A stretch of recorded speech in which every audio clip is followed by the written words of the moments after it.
Welcome to the कानून शहादत lecture series. अस्सलाम वालेकुम रहमतुल्लाहि व बरकातहू। डियर फेलोज़, आज के लेक्चर में हम आर्टिकल नंबर 15 से लेकर 17 तक डिस्कस करने जा रहे हैं। आर्टिकल नंबर 15 कहता है कि कोई भी गवाह इस बात को एक्सक्यूज़ नहीं बना सकता कि भाई मैं अगर गवाही दूंगा या आपकी बात का जवाब दूंगा तो मैं ख़ुद ही मुल्ज़िम बन जाऊंगा, मैं ख़ुद ही फंस जाऊंगा।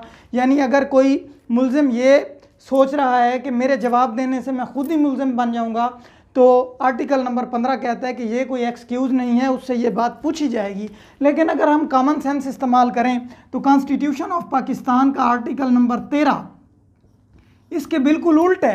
आर्टिकल नंबर 13 कहता है कि किसी बंदे से कोई ऐसा सवाल नहीं पूछा जा सकता जो उसको मुल्ज़िम बना दे, या किसी मुल्ज़िम को अपने ख़िलाफ़ गवाही देने पर मजबूर नहीं किया जा सकता। लेकिन आर्टिकल नंबर 15 हमें यह बता रहा है कि कोई भी बंदा, कोई भी ऐसा विटनेस ऐसा एक्सक्यूज़ नहीं ले सकता कि भाई मेरे जवाब देने से मैं खुद ही मुल्ज़िम बन जाऊंगा, मैं खुद ही फंस जाऊंगा।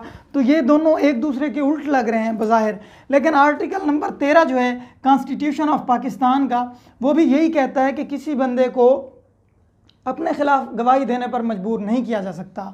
लेकिन आर्टिकल नंबर 15 भी बज़ाहिर इसके उल्ट कह रहा है, लेकिन उसने एक प्रोटेक्शन दी है। आर्टिकल नंबर 15 कहता है कि कोई भी बंदा, कोई भी गवाह अपने ख़िलाफ़ गवाही दे सकता है। यानी अगर वो कोई गवाही दे रहा है जो उसके अपने ही ख़िलाफ़ जा रही है तो फिर भी उसको वो देनी पड़ेगी, ताकि अदालत के सामने जो फैक्ट्स हैं वो क्लियर हो जाएं। लेकिन सबसे पहले अदालत उसको प्रोटेक्शन देगी कि आपके ख़िलाफ़ ना तो कोई दीवानी कार्रवाई यानी सिविल कार्रवाई की जाएगी और ना ही कोई फौजदारी कार्रवाई की जाएगी यानी क्रिमिनल कार्रवाई की जाएगी। तो पहले अदालत उसको प्रोटेक्शन देगी कि भाई आप बेशक जो है गवाही दे दें, ख्वाह वो आपके ख़िलाफ़ ही क्यों ना जा रही हो। हम आपसे वादा करते हैं कि आपके ख़िलाफ़ ना कोई सिविल कार्रवाई की जाएगी और ना ही कोई क्रिमिनल कार्रवाई की जाएगी। मिसाल के तौर पर एक बंदा किसी कत्ल के मुकदमे में गवाह है और अदालत कहती है कि रात के 12 बजे आप वहाँ पर क्या कर रहे थे, प्लेस ऑफ अकरेंस के ऊपर आपका रात के 12 बजे होने का जवाब ही पैदा नहीं हो सकता। तो अदालत को सेटिस्फाई करें कि आप वहाँ पर 12 बजे क्या कर रहे थे। अब मुल्ज़िम बेचारा जो गवाह है वो बेचारा वहाँ पर चोरी करने गया था, तो वो कहता है कि भाई मैं अगर कहता हूँ कि मैं चोरी करने गया था तो मैं खुद फंस जाऊँगा। और आर्टिकल नंबर 13 भी यही कहता है कि किसी मुल्ज़िम को उसके अपने ख़िलाफ़ गवाही देने पर मजबूर नहीं किया जा सकता। तो अदालत कहती है कि भाई हम आपको प्रोटेक्शन दे रहे हैं, आप जो वहाँ पर चोरी करने गए हुए थे आप बेशक बता देंगे आप चोरी करने गए हुए थे, ताकि अदालत की सेटिस्फेक्शन हो जाए। तो हम आपके ख़िलाफ़ ना कोई क्रिमिनल कार्रवाई करेंगे और ना ही कोई सिविल कार्रवाई करेंगे। तो ये है हमारा आर्टिकल नंबर 15। उसके बाद है जी आर्टिकल नंबर 16। वो कहते हैं अकम्प्लिस क्या विटनेस हो सकता है। जो बंदा शरीक जुर्म है क्या वो बंदा गवाही दे सकता है अपने ही साथी के ख़िलाफ़। तो ये आर्टिकल नंबर 16 कहता है कि जी हाँ बिल्कुल, जो अकम्प्लिस पर्सन है वो अपने साथी के ख़िलाफ़ गवाही दे सकता है और वो भी कम्पिटेंट विटनेस है।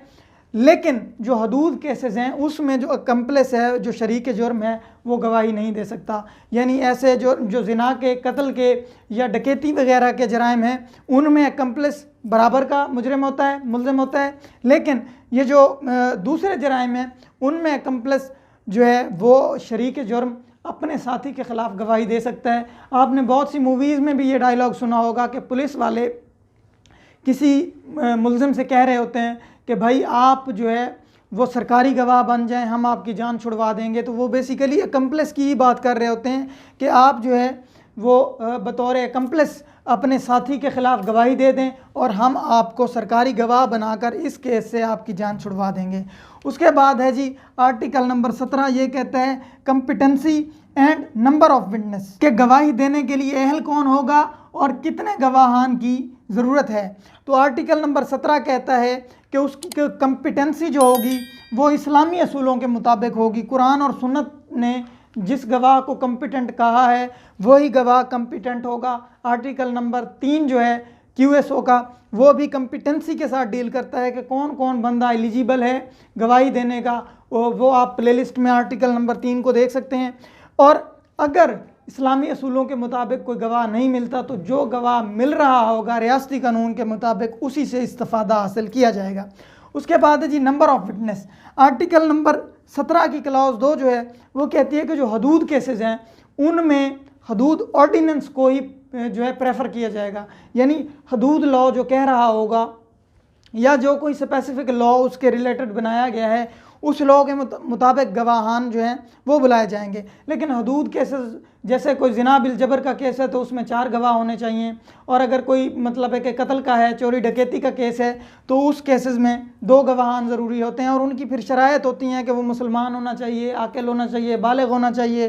ठीक है जी, तो कुछ और शरायत भी हैं वो हम पिनल कोड में भी पढ़ेंगे और हदूद ऑर्डिनेंस में भी पढ़ेंगे। बहरहाल उसको हम डिस्कस नहीं करते। अब जो क्लॉज नंबर 2 है उसकी सब क्लॉजेज हैं।